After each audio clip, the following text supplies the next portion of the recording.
السلام علیکم ورحمۃ اللہ وبرکاتہ۔ جب ایک غریب مزدور نے بادشاہ کو ہلا ڈالا۔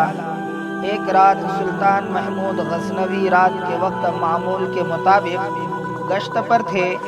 ایک تندور کے پاس کسی شخص کو سویا ہوا دیکھا تو اس کو اٹھا کر اس سے پوچھا کہ تم کون ہو؟ جواب میں اس شخص نے بتایا کہ وہ غریب مزدور ہے، دن بھر مزدوری کرتا ہے اور رات کو اس تندور کے پاس بھی سو جاتا ہے۔ سلطان نے پوچھا کہ اس سردی میں اس کی رات کیسے گزرتی ہے؟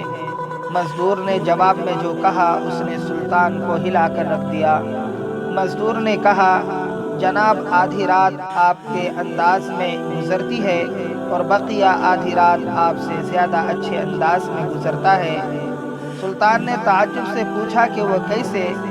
مزدور نے جواب دیا کہ جب تک تندور گرم رہتا ہے تو میں آپ کے جیسی نیند سے لطف اندوز ہوتا ہوں، اور جب تندور ٹھنڈا ہو جاتا ہے تو اٹھ کے اللہ تعالیٰ کی عبادت شروع کر دیتا ہوں، جو آپ کے مقابلے میں وقت کا بہتر استعمال ہے۔ تو دوستو، اس چینل کو ضرور سپورٹ کریں۔